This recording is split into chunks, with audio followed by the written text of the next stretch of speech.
It's my privilege to introduce Professor Harvey Newman.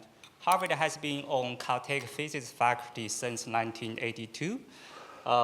He is an accomplished physicist who has collated multiple international teams that made fundamental discoveries in high-energy physics and particle physics. Harvard has also been a leading figure in originating, developing, and maintaining state-of-the-art global networks and collaborative systems that serves the high-energy physics community. So for those of us, Stephen's early student and postdocs, we know Harvard very well. And he and Stephen worked together deploying fast TCP to transfer data from experimental high-energy physics. They broke a world record in data transfer multiple times, right? So today, Harvard is going to talk about the global networks for data-intensive sciences. Okay, well, it's a great pleasure today to be at this event in honor of Stephen and his really groundbreaking career. I'm going to talk about global networks for data-intensive sciences and also their societal impact, but I will tie it back in a profound way to the early work of Stephen and our collaboration.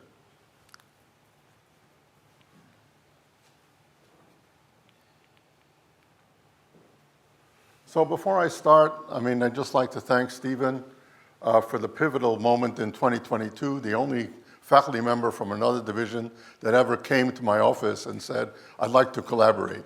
So after I got over the shock, this started many fruitful years of collaboration.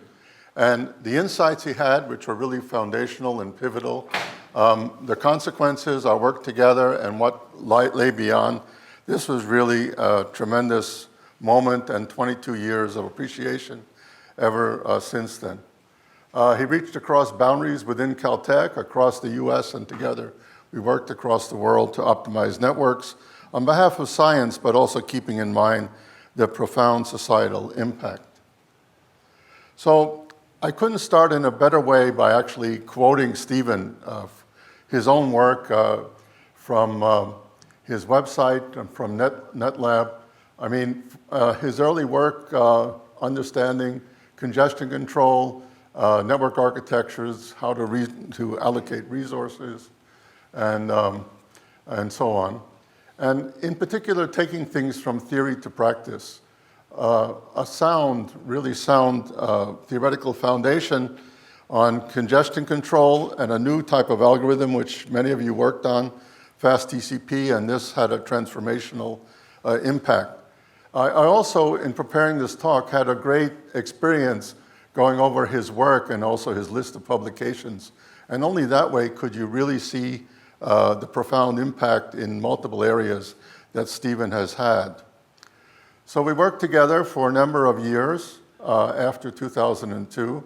And you can see here in the timeline, again taken from his website, that when fast TCP was commercialized, then we worked together a bit more, but ironically, it had another impact on us, is we had to use our understanding to develop our own tools. And I also thank Stephen for that. So this is a shared experience. This slide, you have Stephen's view at the top and my view at the bottom. Before we were collaborating, we had this parallel experience, which was the collapse of the internet. What happened since the invention of TCP and then TCP/IP, for a while it worked well, but after a while there was a collapse. There's an example at the top at Berkeley Lab, but there's an example at the bottom. I was also involved in the 80s in the foundation of the NSFNet, the first national research and education network. And it only took 2 years from design and deployment to collapse to see what happened to this network, which was composed of 56 kilobit per second links. So I then started to work on transatlantic bandwidth. I began international networking for high-energy physics around 2001, 1981. Then from 1985 till 2015, I managed transatlantic networking for high-energy physics. And during this time, the bandwidth that we used went from 19 kilobits a second to 6 by 10 gigabits a second over that period, also using multiple technologies before we finally focused on TCP/IP. I created the computing models, the worldwide models for distributed computing for 2 generations, for the Large Electron-Positron Collider and after that for the Large Hadron Collider. We first simulated and then deployed a real-time system to help manage all of these sites and networks. And this is still used by one of the major, not mine, but one of the major LHC experiments. We have forever been studying long-range network throughputs and limitations, and the worldwide model that we use depends very much on the ability to have very high throughputs and to manage networks together with the site resources of computing and storage. This long vision is driven by this, the scientific mission. This is a picture of the Large Hadron Collider, and actually the same tunnel was used for the Large Electron-Positron Collider before it, a 27-kilometer tunnel under the ground between Switzerland and France. But the problem that we faced, and which I began to understand in 1996, was how to enable this program where thousands of physicists at many locations throughout the world need to gather, process, and analyze and distribute data among them, and then collaboratively get scientific results. So this was the challenge that we tackled, and also from the network point of view.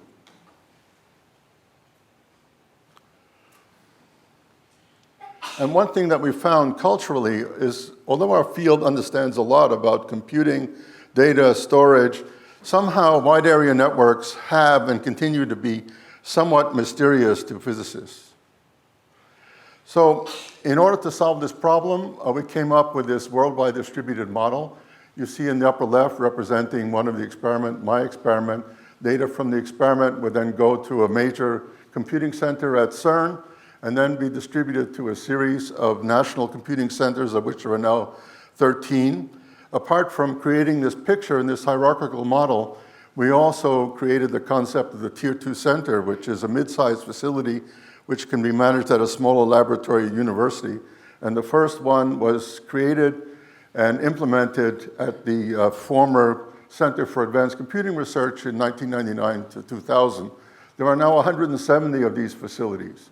The other thing, this is an intermediate snapshot where you see links of 10 and 40 gigabits per second.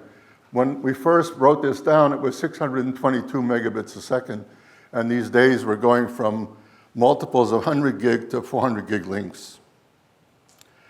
Apart from this nice hierarchical picture, which was nice for managers to think they understood something about the system, what we really have here is a richly structured global dynamic system.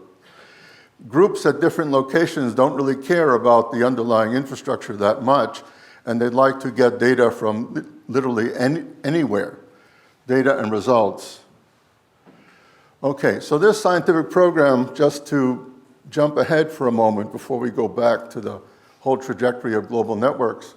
I mean, as you know, this scientific program, this is at the LHC, has had great success. And among the greatest events was the discovery of the Higgs boson on July 4th, 2012, which was 48 years after the theoretical ideas were first come up with. And you see in the middle, Peter Higgs and Francois Englert, 2 of the Nobel Prize winners who got the prize for this discovery. One of the great things about this was that this was considered an achievement not just of physicists, but of humanity. One thing to highlight here is that every PhD, every result depended upon the performance and reliability of networks. And we faced ever greater challenges in spite of having already gathered enormous amounts of data, exabytes of data. We still have 90% of the data still to be taken. And this is a long-term trajectory, so we look forward to the completion of the program as late as 2040, and there's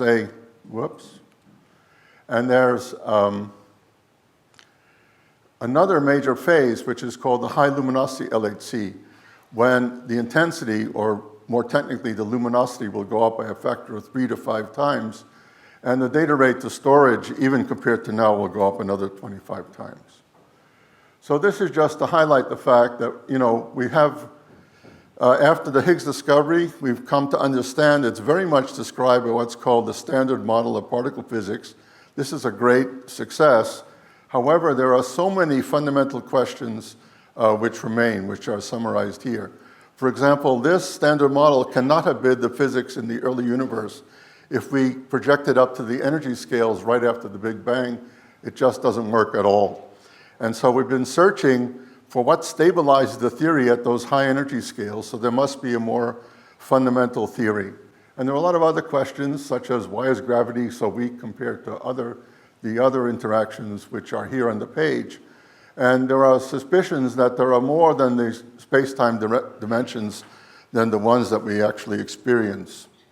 Oh, and yes, as far as matter in the universe, between dark matter and dark energy, we know that makes up 95% of the universe's energy, but we don't really know what it is.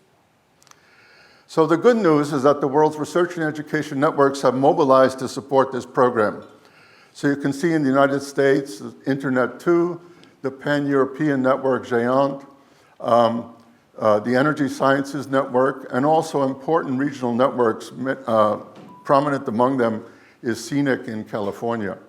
We also have created, and I helped to create, this concept of the open network environment among many sites throughout the world, which is shown here in the lower left. There are some 70 network domains on multiple continents, and data is exchanged among them.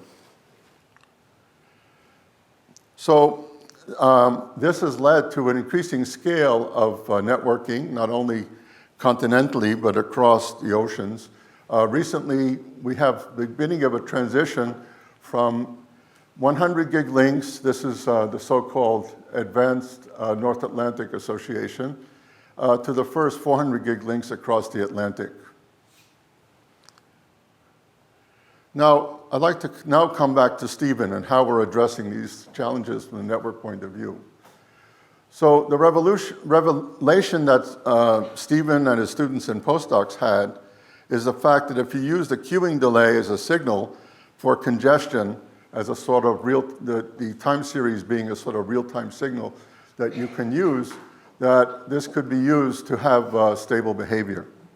What you all know, I think, is that the standard TCP protocol in the early days, which had this paradigm of windowing with arithmetic increase and multiplicative decrease, AMD, led to this sawtooth behavior in the presence of even very modest packet loss. But with fast TCP, we found that we're able to get utilization. This is on a 10 gig, first a 1 gig link and then a 10 gig link, which we had never seen before. And in 2002, right after agreeing to collaborate, we planned this major demonstration at the Supercomputing 2002, the Bandwidth Challenge.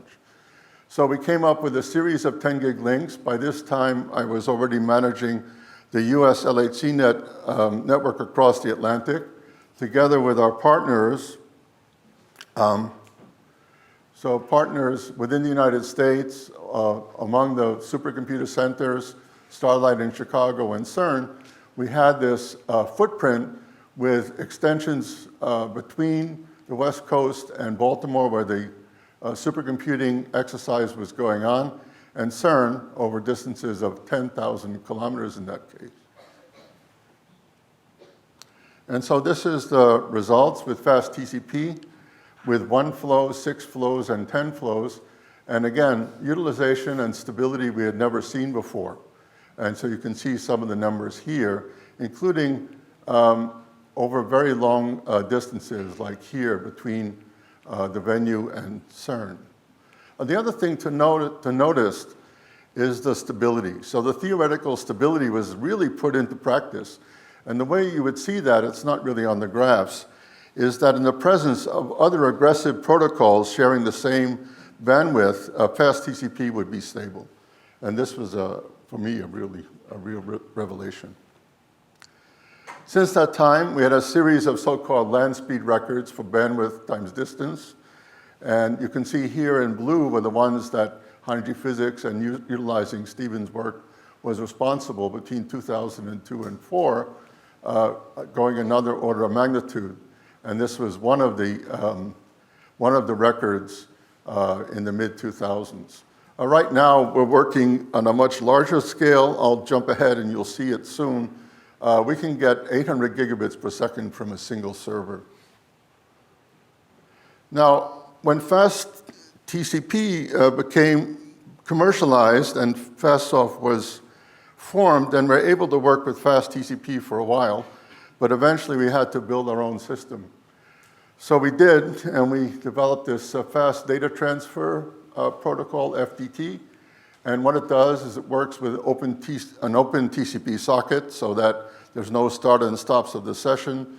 It's a multi-threaded, dynamically thread system.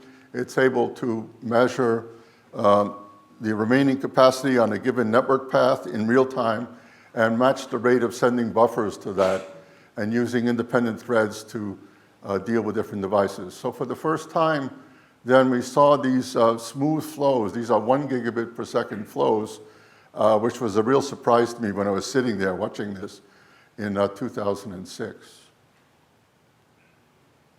All right. Now we also deal with server technologies and transceivers and so on.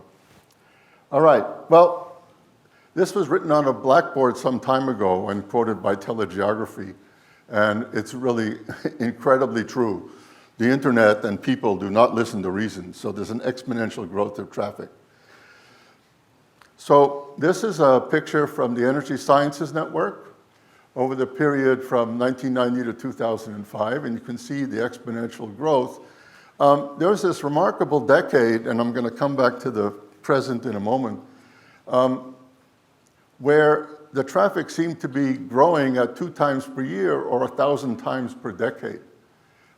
There you can see the ESNet case. They had 82% per year growth, or 400 times per decade over that decade, and certain laboratories were saying we're going to have 2 terabits a second by 2014. Well, it took a little bit longer, but this number is actually getting to be current.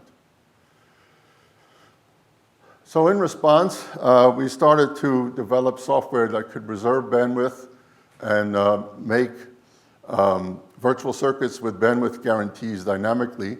And you could see that from a certain period, this was a very important part. So the science traffic would get bandwidth guarantees and be compatible with the rest of the traffic. At that time, the Energy Sciences Network was accepting up to about 12, 15 petabytes per month. And now it's just much greater. This is today. I took this snapshot today. And if you look carefully, you can see there are peaks up to 1.1 terabits per second. So this is what happened to this hierarchical model. And again, it is really a dynamic system. So now the links are n times 100 gigabits a second. There are 170 of these tier 2 centers. And each physics group has their own cluster, and there are about 300 of those. Well, if you look at this as a dynamic system, and you're trying to not only use all the resources that you have at the different sites, but also add to that some of the major supercomputer center contributions and some cloud resources, you have this enormous global dynamic system. And to say the least, this is the fertile ground for control with machine learning. And it's one of these grand challenge problems that maybe some of you would like to tackle someday. In the meantime, the computing models that were so hierarchical, as I said, became more elaborate. So instead of having this strict hierarchy, then scientists said, look, I just need data sets from everywhere. And so we had this much richer set of flows. But this, of course, led to a much greater network challenge and a greater reliance on network performance. This is what happened recently, and there's a revelation coming for me. In preparing this talk, I've always been tracking what's happening in the LHC system in terms of the different major experiments at the LHC and what kind of data transfers they're triggering and how many files per day. And it was very impressive. Up to 2023, it got up to 85 gigabytes per second weekly average, and some days with 100 plus gigabytes daily average, which means essentially a terabit a second. And a million jobs simultaneously and 25 million file transfers per day. This is a period of COVID and then a rapid recovery.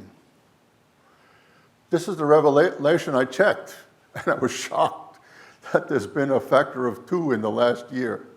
So we're preparing for the high luminosity LHC. This is an exercise called Data Challenge 24, and we'll have other ones. This is supposed to represent about 25% of the high luminosity LHC level, but the real traffic is like this, and now it's up to 150 gigabytes per second, so an increase in 2 times in 12 months. And I don't, again, really believe this projection, but if I take this literally, it would be 1,000 times per decade. Why is this happening? Because the accelerator is working wonderfully. It's working at twice the design intensity. We thought the events that we have when proton bunches collide to create the interactions of interest, there are also many other interactions in the same bunch crossing, the same small time interval. And the design was to have 17 of these interactions on average, but we're running at 65. So these are not only greater numbers of events, but much more complex events because of the associated interactions. So it's really interesting. All right, and then projecting forward, this is some of the things that say, some of the projections for the high luminosity era, saying a minimal model would be just for the 2 biggest experiments at the LHC to have 10 terabits a second across the Atlantic. This is no longer so far away. The high luminosity LHC with its much greater intensity is supposed to start 5 years from now. And this is recognized as a very conservative number because many of the actual parts of the process of distributing, processing, and analyzing data are not included in these estimates. So how do we respond? By tracking the state of the art in data transfers forever. This is a sort of midterm snapshot in 2012. The first 100 gig networks, and we're able with FDT to get flat out between Victoria and Salt Lake City to get this 100 gig smooth flow. And then between storage, what's happening here is it's nearly flat, but we're sort of running out of space in the storage and then having to recycle. That's what the peaks are. So since that time, we've used the annual supercomputing conferences as a laboratory for showing how you would actually build these systems, both in terms of scale and in software. So we started to work with 400 gigabit rings a few years ago. The first moment that server interfaces of 100 gig were available, manufacturers gave us 29 of them between Mellanox and QLogic, and we're able to show 100 gig flows.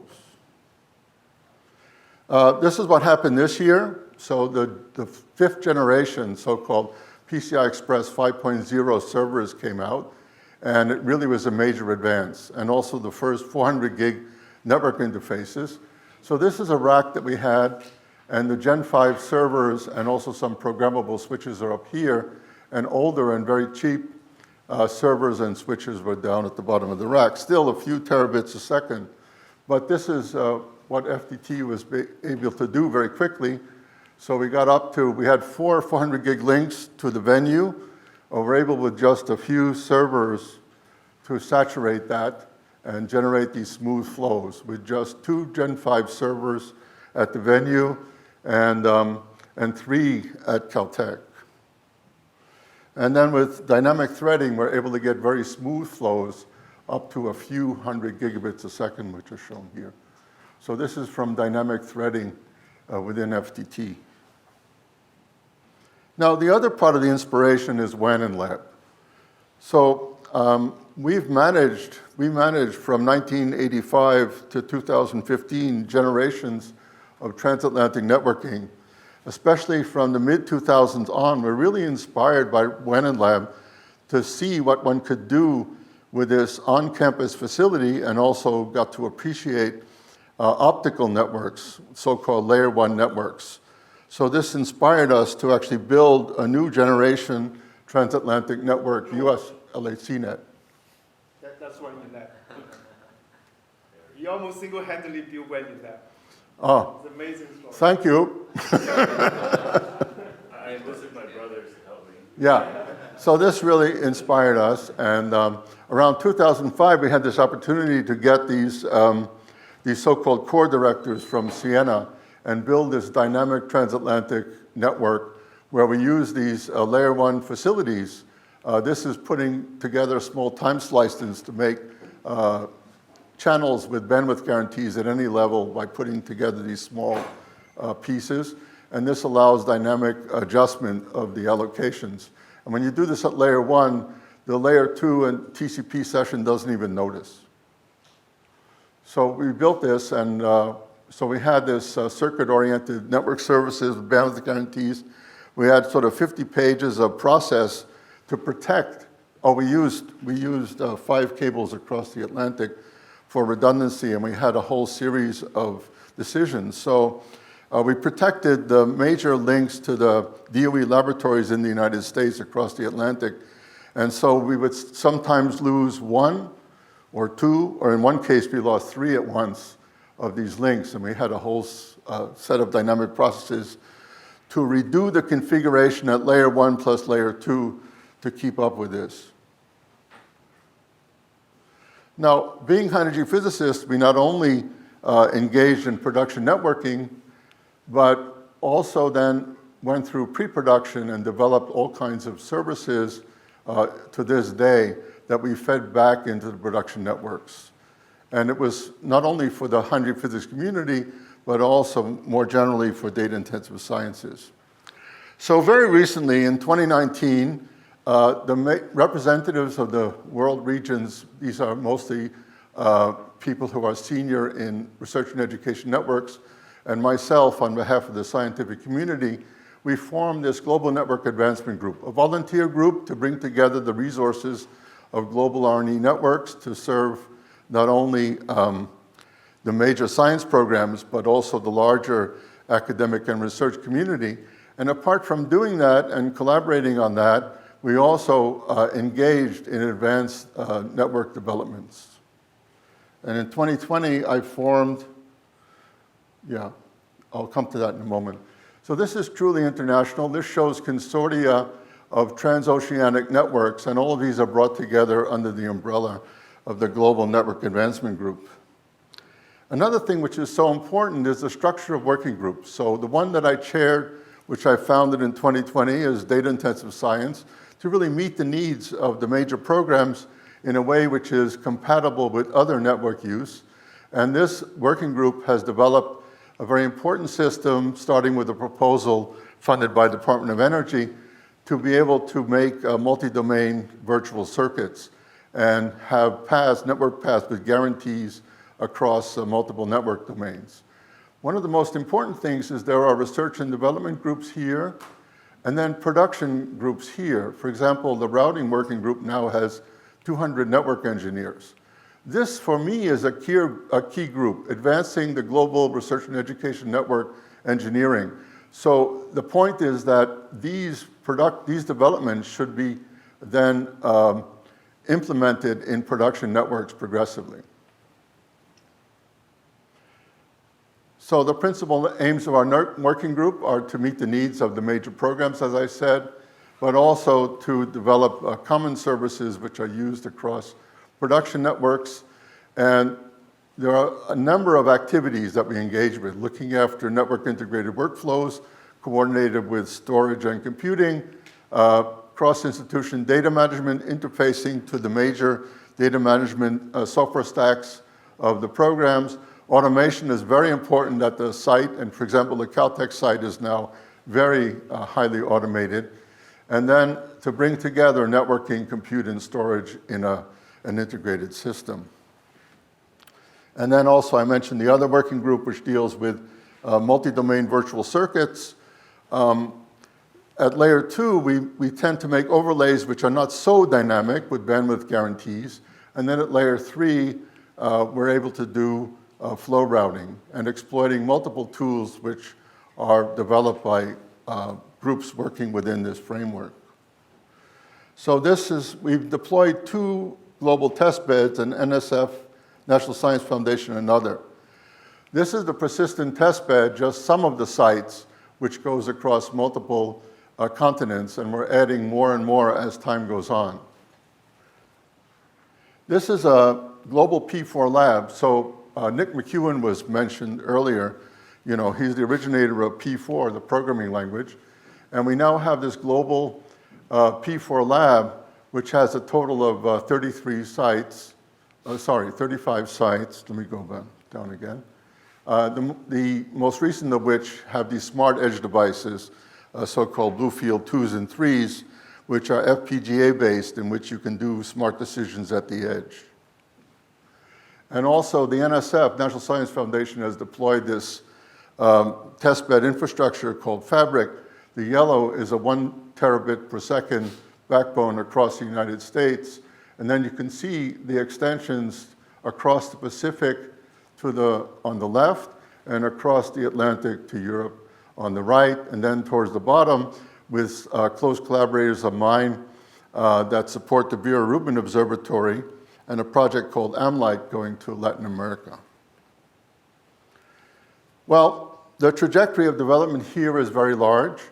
We have multiple tools which are already brought together, for example, for visibility and comprehensive monitoring, intelligence, the beginnings of applying some machine learning methods based on various projects. For example, Hecate is a project from the Energy Sciences Network. This is Qualcomm's gradient graph, which is able to analyze bottleneck structures in networks.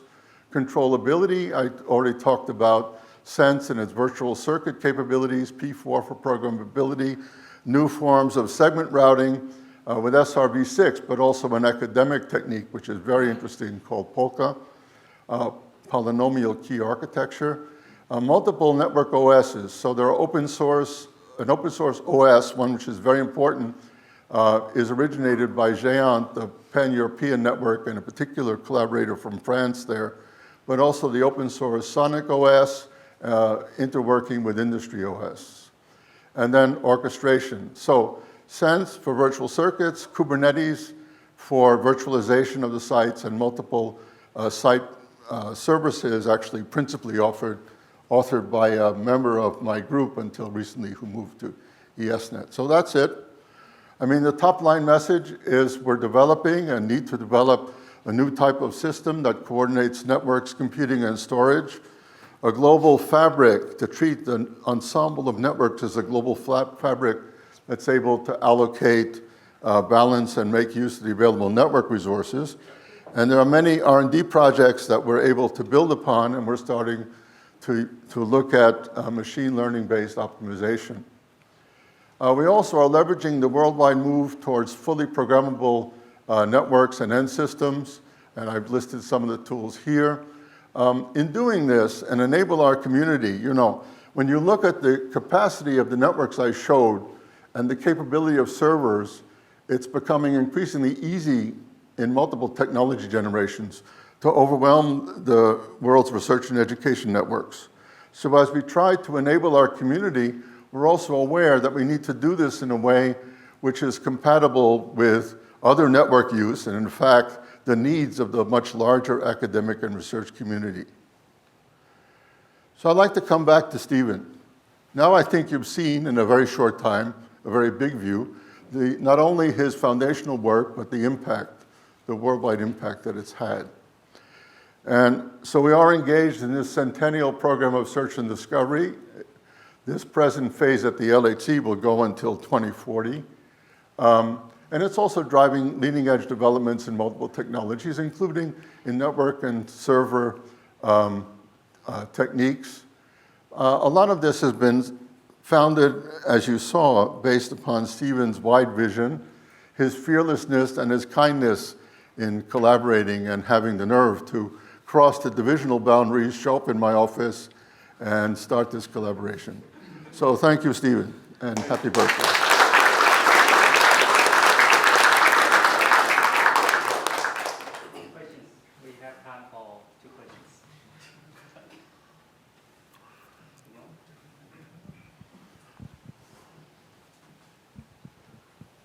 So, to what extent is all this infrastructure separate from, let's say, the commercial internet? We had these discussions like 20 years ago, It's and separate. it's still separate. It's still planned to remain separate. It's separate. I mean, so the research and education networks are, some of them are government funded. Some, like the regional network, CNIC, is actually, it's a private corporation, but of course gets support from the state of California. Oh, sorry for that. I need to shut it off. But along with that, it has an important consequence. So in commercial networks, there's no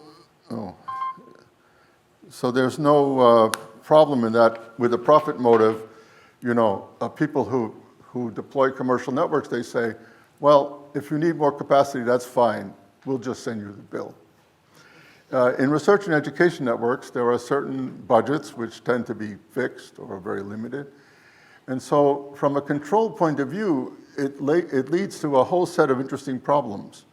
Not only are there many factors, in other words, when we try to optimize such systems, you have, you know, what is the site state, the network state, how work is scheduled, what are the priorities, what are the policies in terms of sharing the resources over different time scales and so on. But there are also constraints, and so now I have this multidimensional constrained system, and it makes it much more difficult, I would say. So for example, optimization, you have to learn how to write objective functions that have good outcomes. And that's why I mentioned earlier, after the last talk, about game theory, because in the end, there's too much to comprehend. So in an organization like this, how it would work is you're sort of build these optimization functions and try them out. There'll be some parts that work well, there'll be other parts that don't work well. And like in game theory, you can make a perfect system, and then the next day you have a revolution. You know what I mean? So I think it's a new grand challenge problem to do this. And it's really worth it, because it enables discovery science. I mean, not only the Large Hadron Collider, but data-intensive sciences. So to enable the next round of scientific discoveries, you have this problem. The degree to which you succeed in solving or partially solve this problem will enable scientific discovery at different levels. Okay, this is Harvard again.